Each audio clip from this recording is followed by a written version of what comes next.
It's the Wait a Minute show. Bruh, ain't that right, Lopan? Wait a minute. Book it. Really? Really? The Wait a Minute Show with your host, Jolani J.B. Bodie.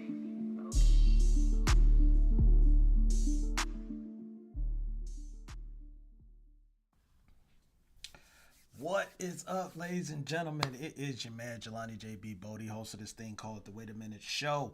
And I am back in the building here on a Saturday night here in the ATL. Yeah, let me get a little comfortable. And it's cold right now, ladies and gentlemen, in ATL standards. Let's just say that. It's windy. We got a little snowflakes that, dropped off this morning. They talking tomorrow that it's supposed to be a little bit more. I didn't leave Michigan, for that. But I guess the biggest thing is that, hey, it's only for a few days here and there, and then we'll get back to it being hot Atlanta like it always is, instead of like 3 or 4 months like I was doing when I was living up north. So welcome back to the Wait a Minute Show. I am your host, Jelani J.B. Bodie, and I do not do this thing by myself. My host over there with the most co-host, I should say, he doesn't do too much, but my co-host Lopan is also in the building. Tell him what's up, Lopan. Indeed. I'm about to get on you, Lopan. I'm about to get on you. So, glad you're here. We got a lot to talk about like we always do. We're going to get into NFL talk. We got some changes, some trades. We got, checking people and making sure they're not crazy. We also going to talk about a little basketball, get into some LeBron talk as well. And do not go anywhere, ladies and gentlemen. Make sure you stay here to the very end because you don't want to miss it. We're going to be handing out our Big L award. Yes, someone is going to get a Big Loser award tonight. And I can't wait. Lopan can't either, right, Lopan? Indeed. Right. So hopefully you guys had a good, early weekend. The weekend is not over. I'm going to remind you right now. I'll remind you again a little bit later on. But, tonight, make sure, set your clocks. Most people, their phones and all that stuff is going to do it for them anyway. But do not forget, more importantly, that we are springing forward. So we're going to move up an hour. You're going to lose an hour somewhere. And somebody out there is going to be late for church. I'm just saying. I'm sorry. Indeed. Yes, Lopan. Now, let's go ahead and get into the hot topics that's going on. And Deshaun Watson, ladies and gentlemen. So the news came out yesterday on Friday that Deshaun Watson indictment did not hold up. So the criminal charges that was set before him, 9 counts that he had total 22, but 9 counts of criminal charges that was set against him. All of those have basically been dropped, or they didn't find enough evidence to proceed any further with the grand jury. So what this means for Deshaun Watson at this point, biggest thing is that criminal charges, that's key. Criminal charges against him has gone away. So we're not he ain't got nothing to do with it. So he's not looking at any possible jail time at this point. What is left in this whole thing, though, is the civil suits, the civil charges that's going to proceed further with the 22 women who filed these charges against Deshaun Watson. So he basically got his name cleared of criminal charges. Now he's going to be in the process of trying to clear his name of these civil charges. So it could go any kind of way. These could be settling out of court. I take it 22 cases. They're all going to be different. So I'm not expecting it to be all one-sided, one thing happened or all, the other side. I think there's going to be a variations of things that's going on because I just think depending on each story that each person that is accusing him of these counts against him, they're different encounters. So there's going to be some variations, between this. But the biggest thing that for Deshaun Watson right now, as far as like his career, is concerned, and I'm sure he's looking to get back into that, and people have already been talking about it, and news has already been surfacing and circulating around in the NFL world. But for him, now he can get back into playing football, or at least starting the beginning stages of getting back to playing football because the criminal charges are away. A lot of teams are interested in trading again for Deshaun Watson. We know last season there was a couple teams like Philadelphia and Miami that they were talking about in the mix, as well as Carolina. And we're going to talk about Carolina here in just a moment. But now these teams that were interested, that was trying to wait for the criminal charges to go away, now they're going to be touching base and trying to find out and gauge what the Houston Texans is wanting, for Deshaun Watson. He has a no trade clause, so he still can decide where it is that he wants to go. The hot news right now is Carolina, saying Carolina is putting a big press onto trying to get Deshaun Watson. And they've been trying to get a quarterback hard for the past 2 years. We saw 2 years ago they got Teddy Bridgewater. Then this past year they get Sam Darnold. Now they're going to be probably, in the mix for trying to get Deshaun Watson. The thing that helps out the Carolina Panthers case, if they are indeed trying to put the full court press on to get Deshaun Watson, is that Aaron Rodgers stayed in Green Bay. Russell Wilson, which we're going to talk about here in just a moment, he's in Denver.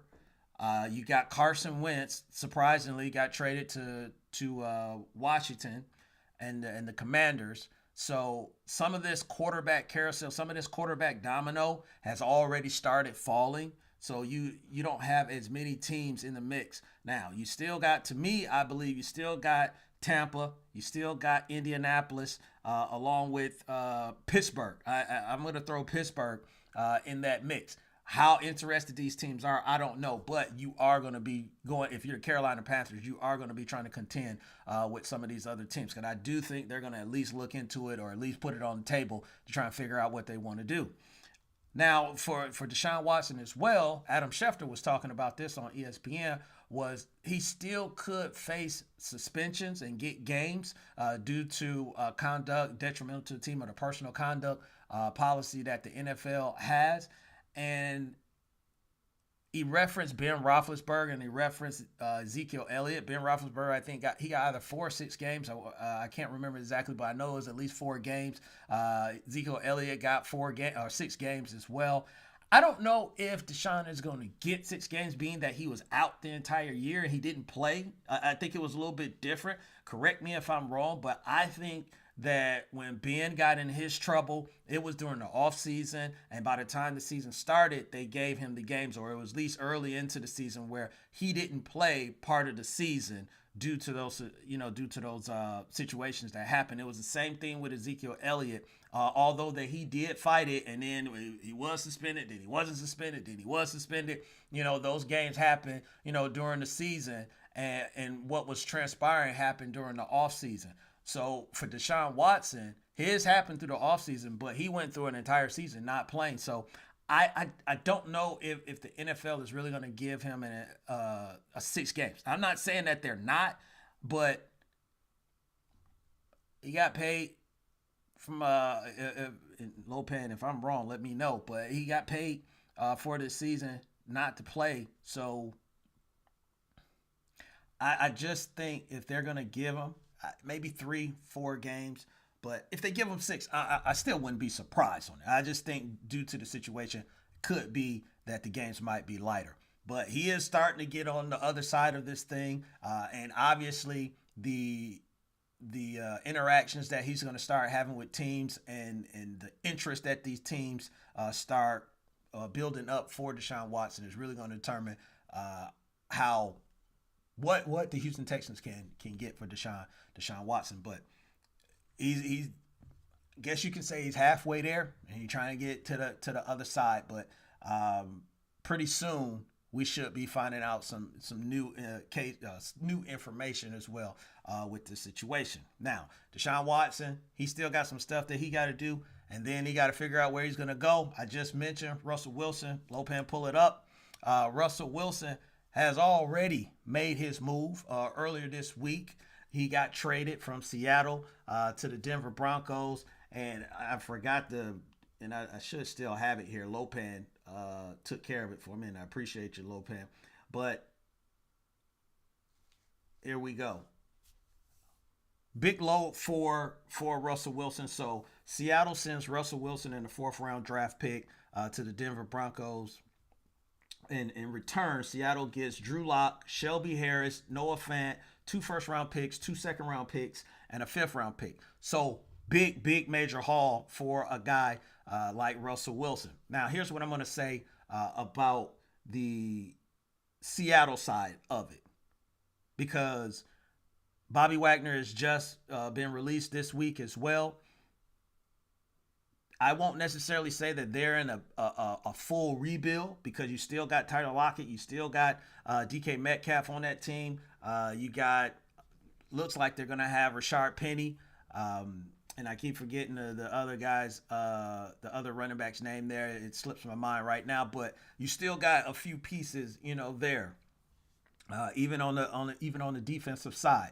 So what I think really for this is that Drew Lock is going to hold the fort down unless they find someone else. But Drew Lock is going to hold the fort down probably for this season. But they're going to start making these moves. They're going to utilize these first-round picks. They're going to utilize these second-round picks to try and get some return sooner than later in the first year or two of this. They were already a heavy run team. They're going to get back to to that. I don't think they're going to put Drew Lock in the situations that would put him in danger, if you will. But there still has been questions, about his accuracy and everything. So that stuff, something that you gotta think about. But at the end of the day, you got Noah Fant, so you got a tight end there. You got 3 good receivers when you add Noah Fant into that equation with Tyler Lockett and with DK Metcalf. And then these first and second round picks, they're going to be looking to pan out.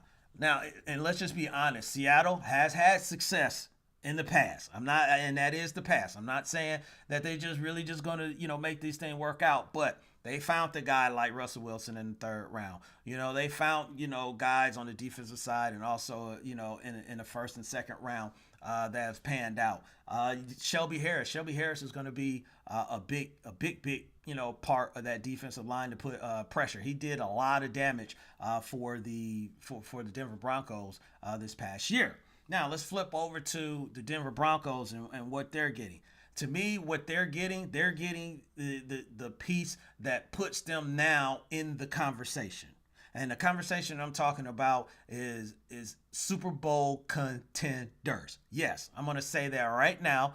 Right now, while we're still in March, we haven't even went through the draft. We haven't even went through OTAs. We haven't even went through training camp. All that stuff, I'm going to say it right now, is that now the Denver Broncos have officially put themselves in the Super Bowl contention conversation. Let's just say that. Cortland Sutton. I think Cortland Sutton, 2 years ago, he had a 1,000-yard receiving season. He lost, he had an ACL tear. That takes time. He played through this season. He's going to be back to 100% this upcoming season. Jerry Jeudy, people were messing with him on Twitter because when he found out Aaron Rodgers was staying in Green Bay, he was kind of like, oh. Then he found out Russ was there. Yay! So now you got two quality wide receivers that I think is going to go to the next level with Russell Wilson. And do not forget this name. I'm going to say this name right now. Some people do know this person, but this person is going to be really, really popular with Football America coming up. And I'm going to say it right now. Tim Patrick. Do not forget Tim Patrick's name. Do not forget Tim Patrick's name. He will be the 3rd wide receiver on this team, and he will be a factor on this team. Now, they lose Noah Fant, like I talked about, but they got this guy, Albert O. They call him Albert O. Last name, I'm not going to torture his last name, but he is going to step up. I'm not saying that he's Noah Fant, but he is going to step in, and he's going to pay dividends for this team on this offensive side of the ball. And last thing, I do figure that Melvin Gordon will probably take some deal to stay, looking at the situation the way it is now and some of his past experiences and probably not wanting to go. And if Denver still wants him to be there, but not going around trying to get on with another team unless that situation is just, he can't turn it down.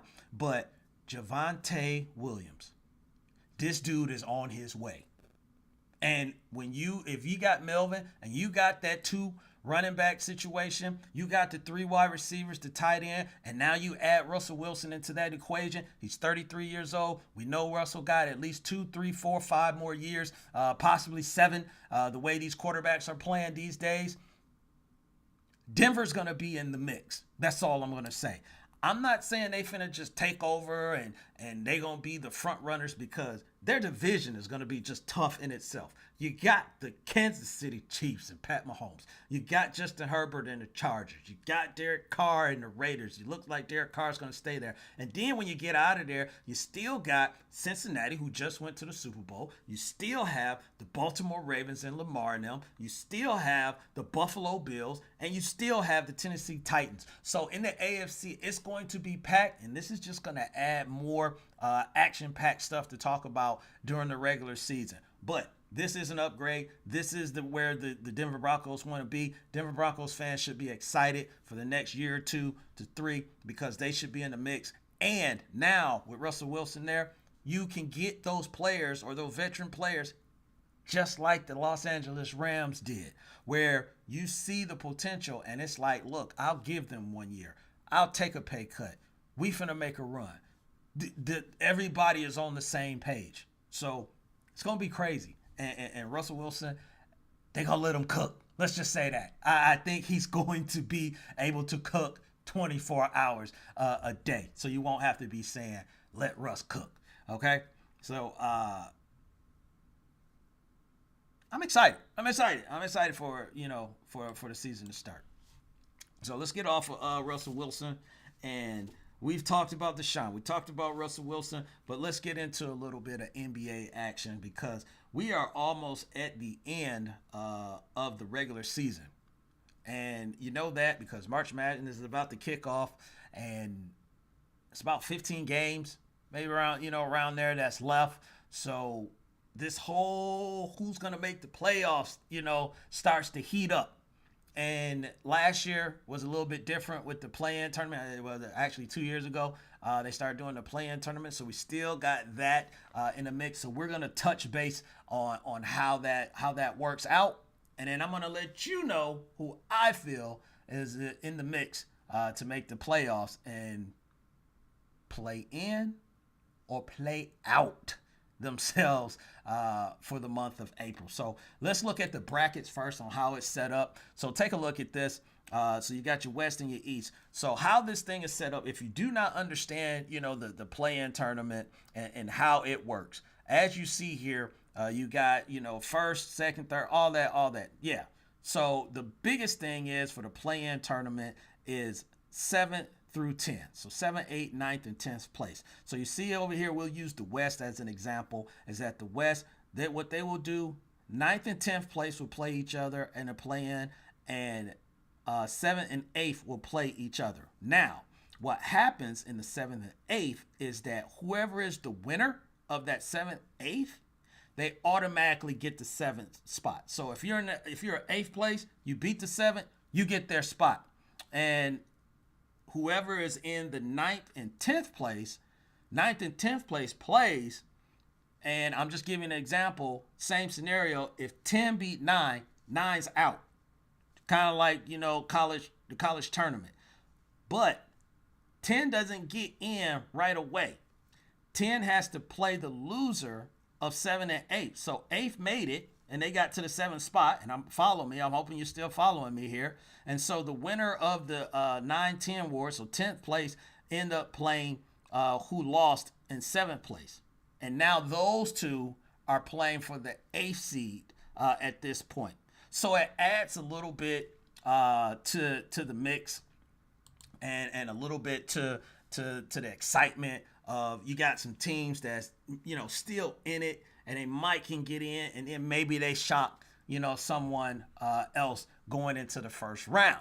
So that is the whole, thing of the play-in tournament, to give those teams an extra shot, give a team maybe that had, some type of injury or something like that, and they were making a run back.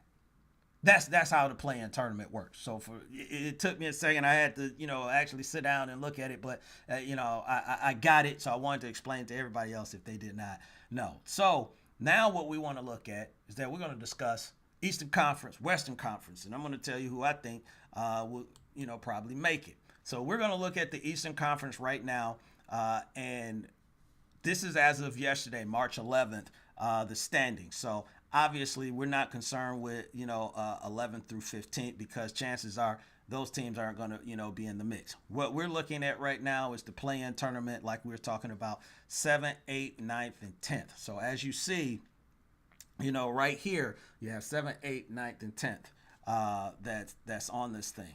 So Raptors are at 7th, Brooklyn is at 8th, Charlotte's at 9th, and the ATL home team is in 10th place. So if this thing played out and this is how, we finished the season, one, I don't think Brooklyn's going to be in that 8th spot. Okay? I think they could catch Toronto. And I mean, Cleveland would have to fall apart, but I think they could still catch Toronto and be in that 7th seed. And I guess it really don't, matter, but you're really just trying to separate yourself some distance from the 9th, so you're not in the 9th, 10th, because then you're one and done and you're out. At least if you stay in the 7th and 8th spot, you can go ahead and continue. If you lose, you still get another opportunity to still make the playoffs. But I do think that they can get to the 7th spot, and I think by the end, before we start this play-in tournament, Brooklyn's going to be, an entirely different team. KD is back. Kyrie is playing, road games. But Ben Simmons will be on this team as well. And he should be playing some critical minutes for them. I'm not saying he's not going to, start out playing 40 minutes, but he's going to be able to defend. He's going to be able to facilitate. And he's going to be able to contribute to this team. So I think Brooklyn will get back on pace as they expect it to be in contention to try and do something. And they might be one of the dangerous team or the dangerous team going into the playoffs because they dealt with these injuries. On the 9th and 10th spot, look, I'm going to say, and Atlanta fans are going to be mad at me. I love the Atlanta Hawks as well. But unfortunately, this is what has happened to the Hawks is that, that target that's on their back. You got players that was saying, on this team that, they're not playing the same style of ball. They're not playing basically together like they were previously last year to go on that run that they are. And it is, people notice, you make the Eastern Conference Finals, you're going to start being on people's radar. So then you start getting those, extra effort from teams. Let's just be honest. And they've been trying to, address that. They're still a young team. I think they still got some learning to do. I think they're going to learn from this. But I do think, they'll make the, this play-in tournament. They'll play Charlotte. But Charlotte, man, and like LaMelo Ball and all them boys that's over there, they're also going through that process. And you go through those, rough times. And in a one game, I think LaMelo and Trey, if they meet, I think it'll be an epic matchup. Do I think the Knicks or Washington has a chance to catch up with Atlanta? No. Both of these are, teams that play in the same division as well. I think the Knicks, they got some injuries as well, but they learned also, that when you're on the radar, things change. Washington, they're trying to figure out their whole situation. They just got Porzingis back. So, no, I don't think they're, a threat. Now, with the 1 through 6 on here, obviously the Sixers and Bulls and the Celtics could flip-flop and change. I do think that Miami is going to hold off Milwaukee to have the best record in the Eastern Conference. But Milwaukee doesn't need to have the best record. They just need Giannis to do what Giannis does in the playoffs. And everything, will be fine. Philadelphia, the other thing, here's what I want to say about Philadelphia. And people have been talking about James Harden this, James Harden that. Oh, my gosh. And Embiid has been saying, playing with this guy. That's great. James Harden has never had issues with the regular season. It's always been when playoff time comes around where then there are, problems or situations or stuff just doesn't work out where, like you had Chris Paul get injured, and they had Golden State right where they wanted them. So it's never been about the regular season with James Harden. James Harden is a phenomenal player, and he's gonna be ready to play in the Eastern Conference. He's gonna be ready to play. Now he's never played in the Eastern Conference. Did he play last year? Yeah, no, he didn't. Yeah, he just got traded this year. So yeah, he's never played in the Eastern Conference. So it may be a little bit different, for him. But James Harden, it's always just been about the postseason. Now, I do think the chemistry and everything that him and Embiid is building is going to be, great, and it's going to make great basketball. But I just want to see what they can accomplish together in the playoffs, because neither one of them, Embiid or I said this team needed to run the system through, run the ball through Embiid anyway. So it's all about the postseason. So they could be third, they could be fourth, they could be fifth. They still would be a dangerous team. It's all about what they can produce in the playoffs. So Bulls, Cleveland is the surprise, team this year. They got some young guns and everything. So maybe if Toronto got on a run, they probably could, catch Cleveland. But I don't think they're going to catch Cleveland. So I really think if anything's going to change, it's going to be that Brooklyn, Toronto situation. And then you could have the Hawks and the Hornets flip back. But that really, really is not going to mean anything for both of them, because they would still be in the same situation that they're in. Now, let's flip over to the Western Conference, and we see the Phoenix Suns has already clinched a playoff berth. We weren't surprised by that. That's no shock to anyone. And followed by Memphis, Golden State, which is my pick to win the championship. I want to stick with that. The Golden State Warriors.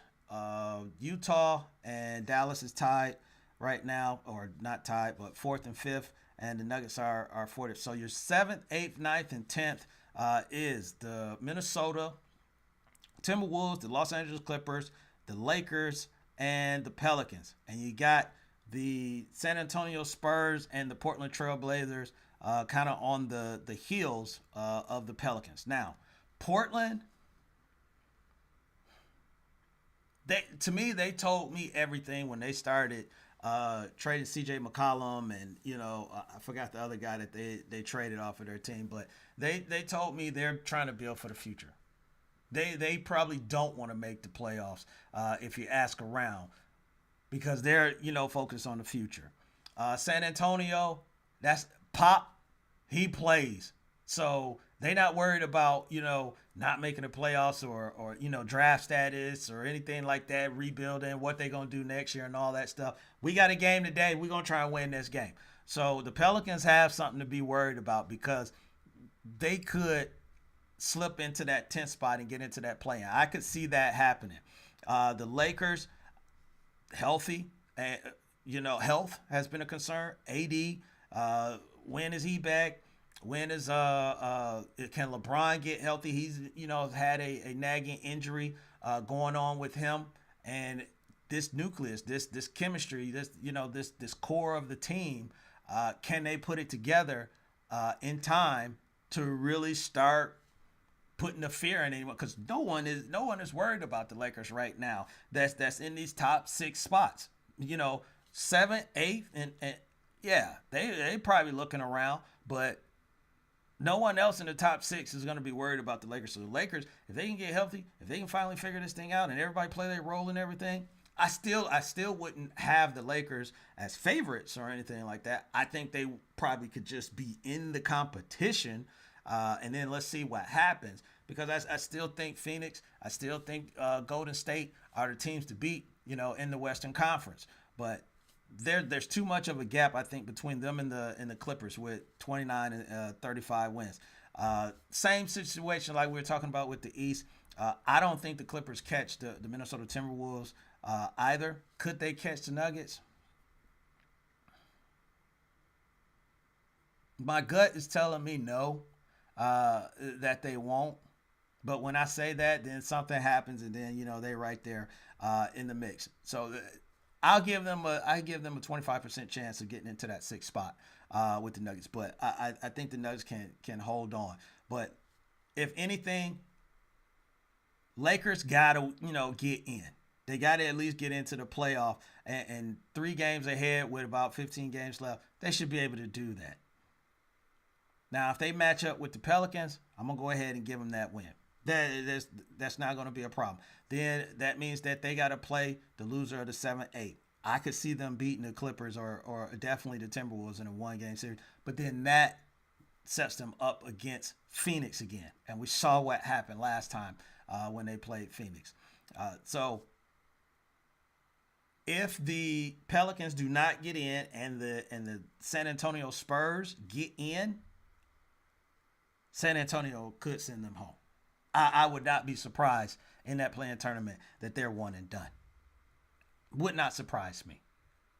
So I guess the play-in tournament is building up, some type of juice and some type of talk for us to be discussing. So I guess Adam Silver and them is getting, what they wanted. But Western Conference, Eastern Conference, all that good stuff is going on. And we'll keep watching. We'll keep talking. And we'll keep figuring this thing out as the season goes on. So we're going to take a break. And then when we come back from the break, Lopan, what's my schedule? What's my schedule looking like? We just talked about the Lakers, but we're going to talk about LeBron. And I was watching The Shop earlier today. So it was something that he brought up on there that I want to discuss. And we'll get into some other stuff as well. So it's the Wait a Minute Show. We'll be back after this break. Do you want your next Atlanta event to be memorable? If so, have Drink in Color at your next function.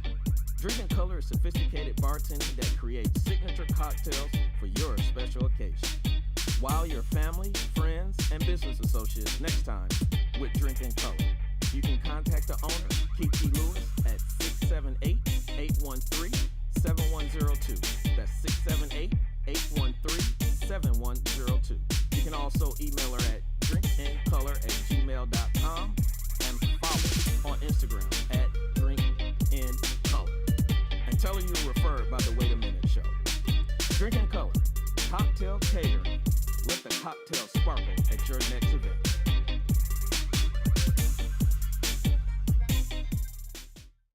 Do you like making an impression? Who doesn't? Well, when you want to dress to impress for less, check out Rail Scott at Prime Ties to Go on Facebook and Instagram. Quality accessories for men and women at low, counted low prices. Everything from ties, bow ties, watches, bracelet, earrings to pocketbooks. Don't miss out. Check out Rail Scott, the owner, at Prime Ties to Go. That's Prime Ties, the number 2, Go on Facebook and Instagram.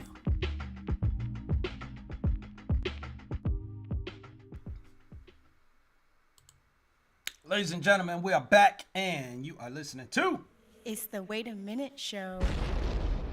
here on the waitaminuteshow.com. So make sure you go on the website, make sure you're following the YouTube channel, make sure you are subscribing, make sure you are liking, and make sure you are turning on your notifications. So every time when we do a show, you get notified. You can jump in here, watch the show, talk about it, email your boy, waitaminuteshow@gmail.com, and say whatever it is that you got to say.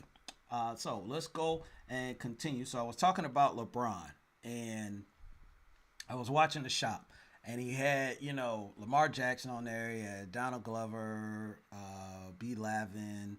Oh my gosh, and I forgot the young lady's name. She's basically writer, director, everything for Abbott Elementary, actress, and somebody else is on there. I'm missing another person, but he was on there, and they talk about life, but then they also get into to sports. And one of the things that LeBron mentioned, they asked him was about passing, him having haters, and he discussed about how he uses that to fuel him. Like he'll go and look for some LeBron haters sometimes, just to give him that little extra edge that he need. But then they asked him about the scoring, leading the league in scoring, or having the most points in the league. He passed Kareem. Now regular season, he doesn't have it yet. I guess I anticipate that he will at some point if he keeps playing at the level that he's playing right now. But overall, he has those points. And I was asking what did it mean to him, and he was just talking about like that's never really been his game as far as like to score. You know, he likes to pass, but for that it was weird because he was like, but when they talk about scores, they never mention me, and no one ever talks about me, about scoring. And I started thinking like, okay, I get it. But then it's like, but that you just said it, LeBron, like your game is as far as like what you focus on, what, pass, because he got a lot of flack for passing the ball because especially when he was in Cleveland in the beginning and people was like, oh my gosh, you're passing this to Danya Marshall out there. And, people were defending him like that was the right move. Danya was open. He just didn't hit the shot,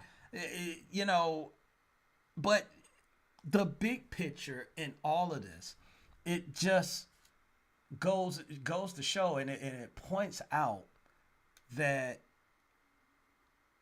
after LeBron finished playing the game of basketball in the NBA, a lot of people are going to be like, I was tripping. I'm not saying that they're going to like him still, because you just got people that just don't like him. But I was tripping. Because now the conversation is, because it was, oh, you pass it too much. He do this. He's not a scorer. He's not Michael Jordan. He's not Kobe Bryant. He's not this, that. No, you're right. He's not. He's not none of those guys. They're in their own right. They're unique. They're one. That's it. And he is too.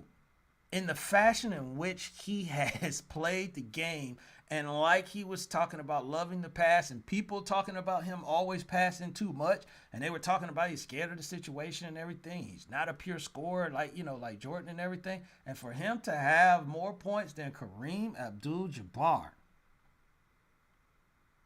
it's like, what now? What are you going to bring up next to try to, because you talk about the championships.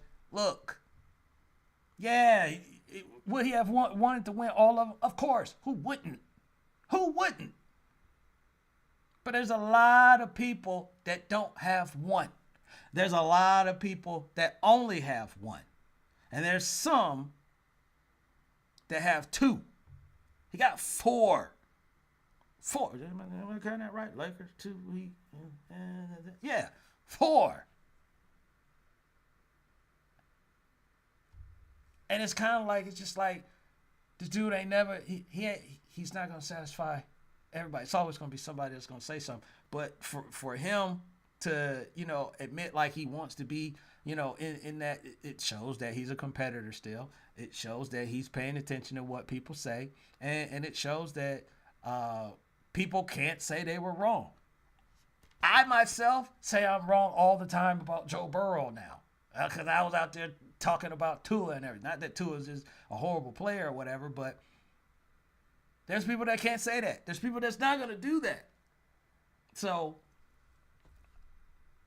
it bothers him that they don't mention his name. And it's like, you got to mention his name. He's absolutely right. You got to mention his name.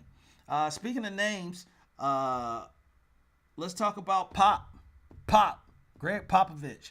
So Pop just passed Don Nelson for all-time wins for a coach. He got 1,336 wins as a coach for the Spurs, all with one team.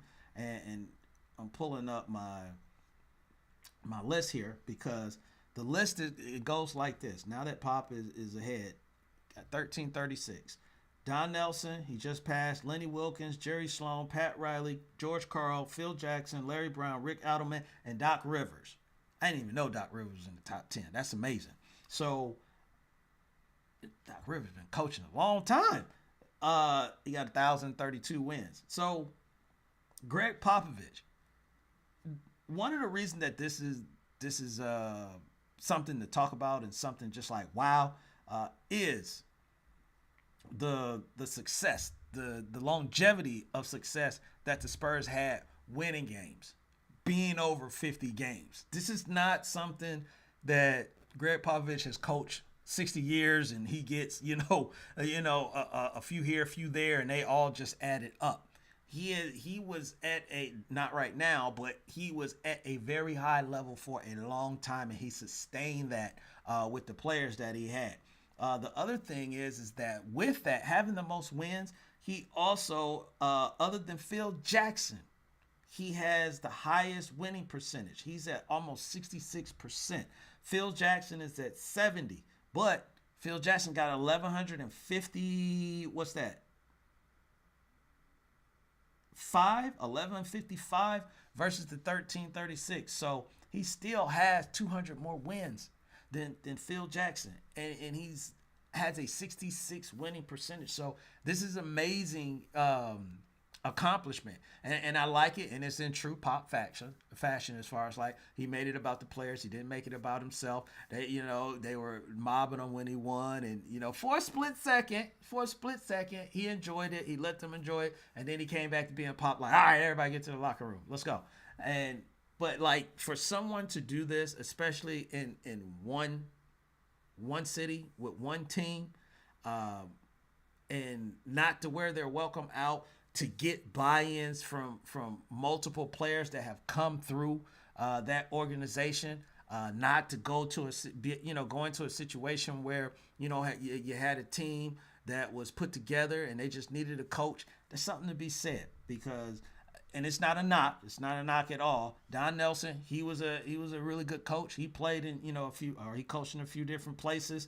Lenny Wilkins coached in a few different places. Jerry Sloan, now he was in just one spot. Pat Riley was in a few places. George Karl, Phil Jackson, Larry Brown. Larry Brown would coach anybody. Because he was just that type of coach. He would, he loved coaching.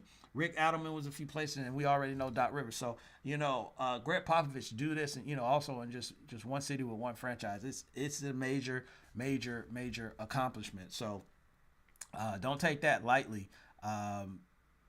Pop, and he won't, but he ain't gonna let everybody know out in public. Don't take that lightly, Pop. So, basketball, we're getting close to the playoffs. We're going to have these matchups. All of a sudden, people are going to get a little bit healthier than what they already been. And they're going to power through it and tough it out and get through, get to this season. And I think it's going to be some upsets. But don't be upset with your boy, because I got to take another break. And then when I get back from the break, we're going to get into some AB news. And I still haven't given out this Big L award. We'll give out the Big L award, so don't miss it. We'll be back after some more words. Do you want your next Atlanta event to be memorable? If so, have Drinking Color at your next function. Drinking Color is sophisticated bartending that creates signature cocktails for your special occasion. Wow your family, friends, and business associates next time with Drinking Color. You can contact the owner, Kiki Lewis, at 678-813-7102.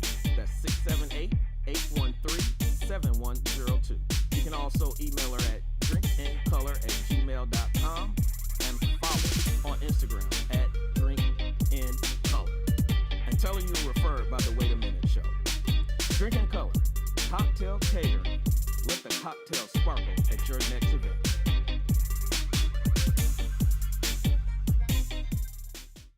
Do you like making an impression? Who doesn't? Well, when you want to dress to impress for less, check out Rail Scott at Prime Ties to Go on Facebook and Instagram. Quality accessories for men and women at low, counted low prices. Everything from ties, bow ties, watches, bracelet, earrings to pocketbooks. Don't miss out. Check out Rail Scott, the owner, at Prime Ties to Go. That's Prime Ties, the number 2, Go, on Facebook and Instagram.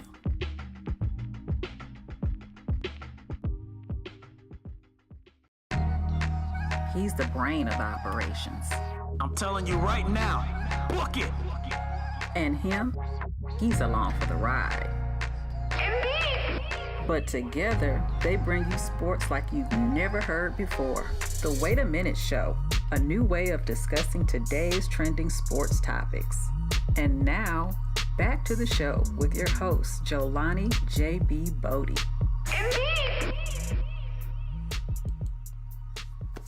Ladies and gentlemen, do not forget, I reminded you at the beginning, I'm going to remind you again, time is changing. Don't be late for church. I'm letting you know now. You ain't got to worry about Lopan being late because he don't go. Indeed. You're not supposed to say that out loud, Lopan, because you might be paying attention. And bam! Hit you one time. Don't play with him. So, but yeah, do not forget, time is changing. Don't be late. Don't be that person walking in and everybody, what were you doing last night? Oh, yeah. Don't be that person. All right. So I was going to talk about Antonio Brown at the beginning. And I had stopped talking about Antonio Brown because I was just like, you know what? All this stuff that's going on, not going to touch. I'm not getting into it, right? I see what everybody's saying and all this stuff.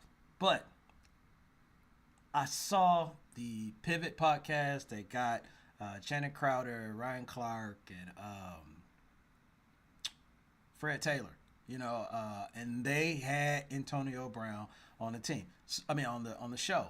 And what makes this, even more interesting because, Ryan Clark had some things to say about Antonio Brown and, and all this stuff.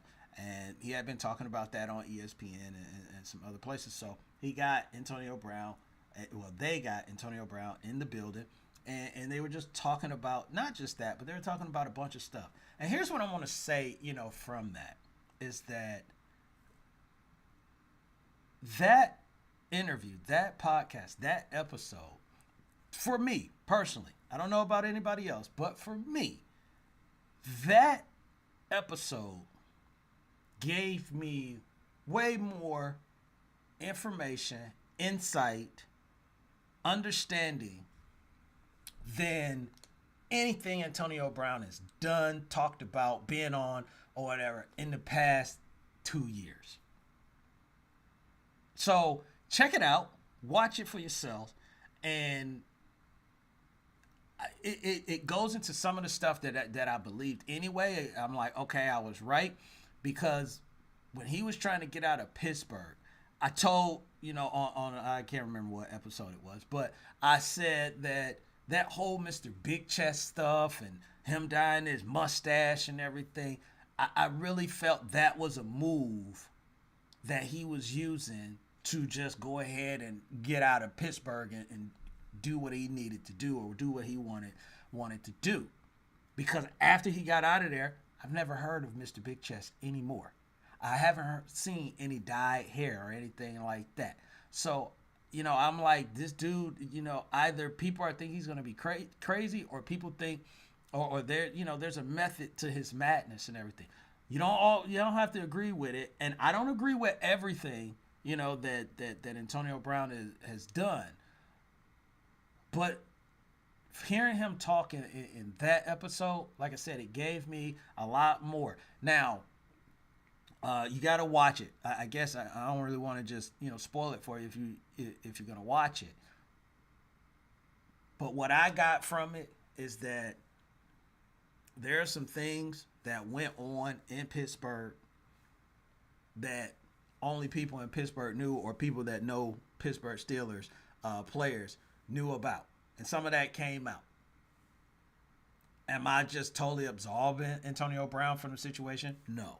But some of the things that he, talked about when he talked about, Tom Brady, when he talked about Bruce Arians, it cleared up because he went in more detail about stuff with Bruce Arians. And Ryan Clark seemed to sign off on some of it. Not all of it, but some of it. And even some of the stuff that they talked about. They didn't agree on everything. But the great part about it is that they, they may not see eye to eye, but they don't hate each other. And watch it for yourself. But there's some stuff that went through there, and I never thought Antonio Brown was crazy or mental or anything like that. but I do think sometimes, and I got friends like this. It's just sometimes the way that they view things, they don't view it the same way as other people, and because they don't fall in line with the majority, then people view it differently. Where I kind of look at it as like, yeah, I don't agree with it, but let me try and understand. I still may not agree with it at the end of the day, but everything that he's doing, there's some type of calculation that he's doing. Whether it works or whether it's the best thing, I don't know. Because he even talked about like the Raiders thing, because they were talking about why not just keep quiet and all you need to do is just show up for the first game and you would have got the $30 million and everything.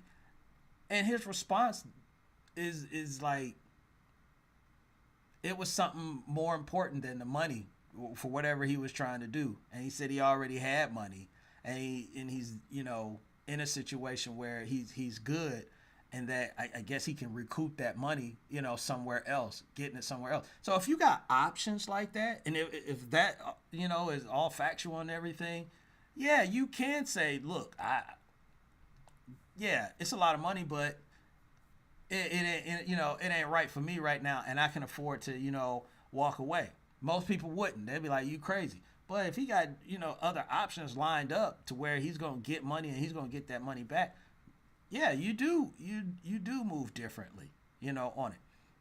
How it happened, how it went down, I don't agree with all of it, how it went down, but I just think sometimes Antonio makes maybe bad decisions, but the whole thing where people talk about CTE I got friends, and they're not Antonio Brown because they're not in a position like Antonio Brown, but I got friends, people probably think something wrong with them, so it's just, he moves different, he operates differently, and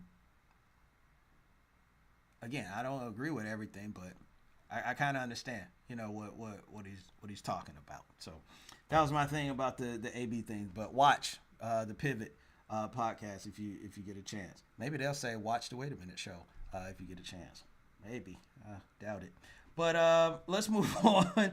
Last thing we're going to talk about today, Amari Cooper for the Cleveland Browns was a Dallas Cowboy, got traded to the Cleveland Browns, and let's see, for him and a 6th pick to the Cleveland Browns, and the Dallas Cowboys get back a 5th and a 6th for Amari Cooper. So this thing had was in the news, and it was inevitable because they were either going to cut him or trade him at this point, and they wanted to get something back in return for him.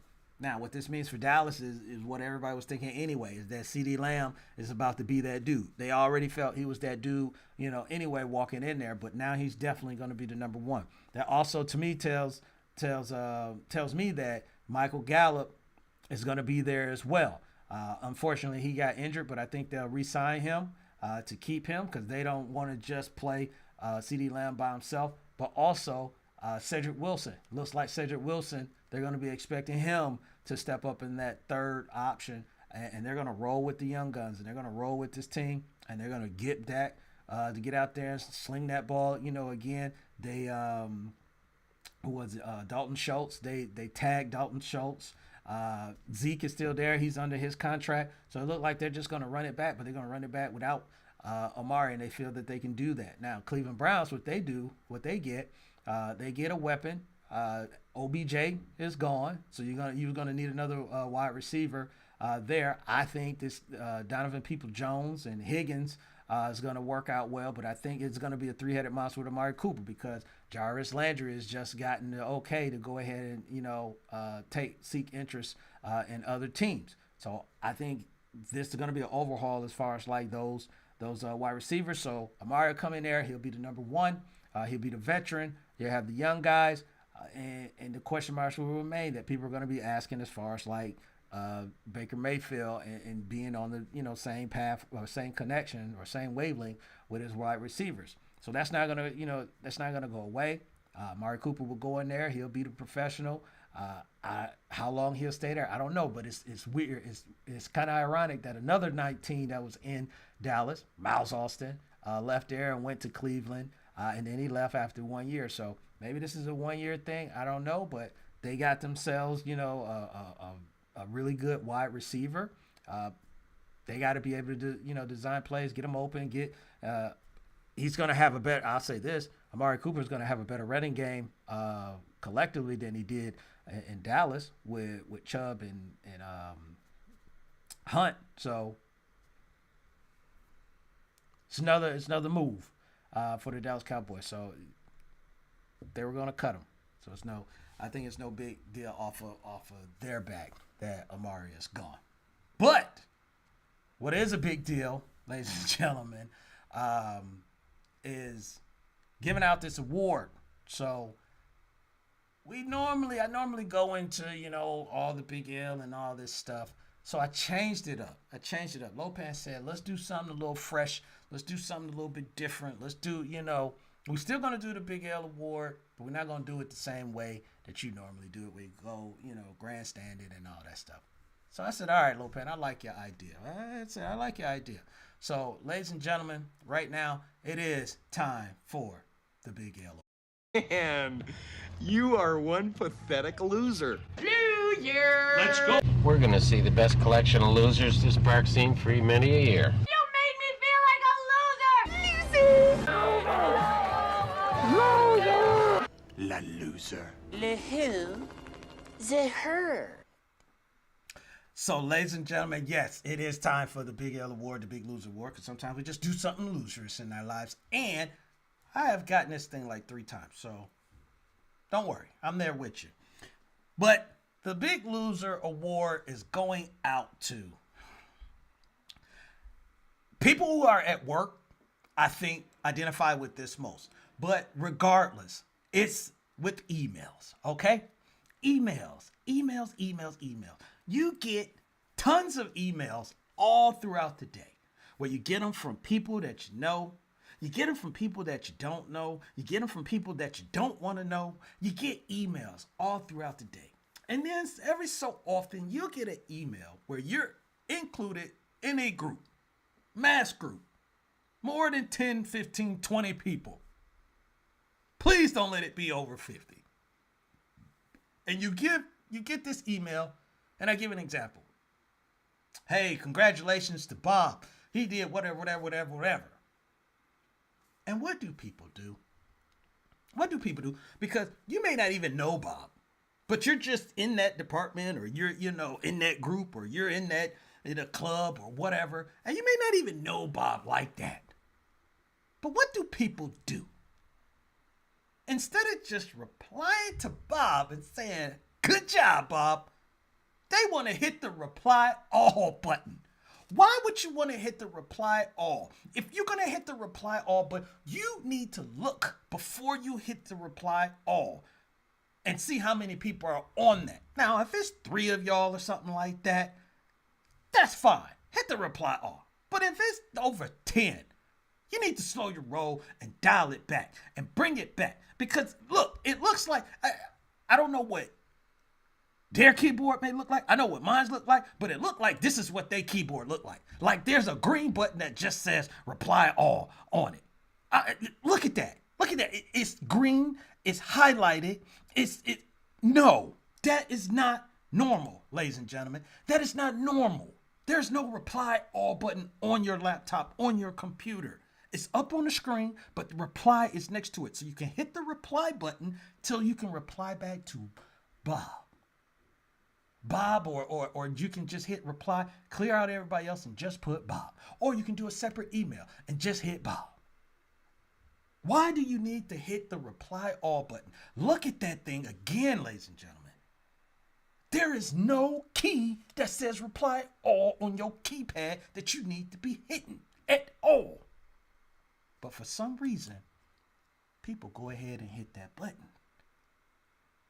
And now you got like 20 emails that keep coming in, and you're trying to get to the other stuff, and you got to filter through all that. You got to delete stuff and everything, and everybody just so happy-go-lucky. Good job, Bob.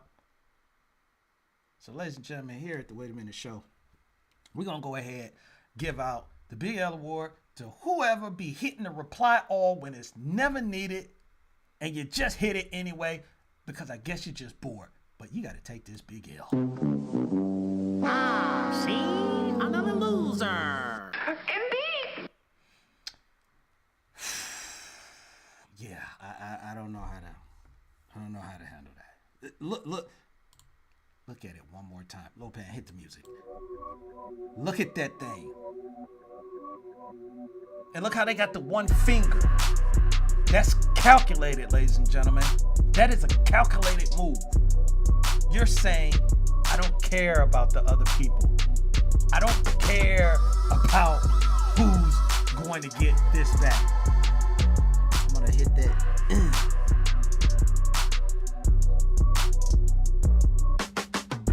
So there you have it, ladies and gentlemen. Another episode of the Wait a Minute Show in the books. Yeah. Get ready. We're going to be putting out some more Big L stuff. Get ready. But also, Wednesday night, X Squad Radio. Check me out there. I'll be on at 9 p.m. We'll be back here again on Saturday. Make sure, again, you're following the YouTube channel. You're following us on Facebook. You're following us on Twitter. I'm still working on that Instagram thing a little bit. I'm getting to it. But follow your boy. Follow your boy on Instagram. JOLONI4. You can go ahead and follow me on there personally. I'll be putting out reels. I'll be putting out, little stuff that's going on during the week, during the sports world, sports season, sports life, and all that stuff. So, for your man, Jelani JB Bodie, I'm going to get up out of here, man. Y'all go ahead. Have a good rest of the weekend. Make sure you get up, you do something. Because if you late for church, it's not because of me. I told you, time is changing. We're going up an hour. It's going to get later. It's going to get dark later. You know people going to be out in the streets. You know people going to be jumping out in the streets. Now they're going to be like, oh, yeah. No. Go back inside. So I'll holler at y'all later, man. Y'all be good. Y'all be good to each other. Be good to yourself. And we'll do this again next week. So for your man, Jelani JB Bodie, host of this thing called The Wait a Minute Show, two things as always. Stay positive and push forward. And I'll holler at y'all later. Okay. Let's go.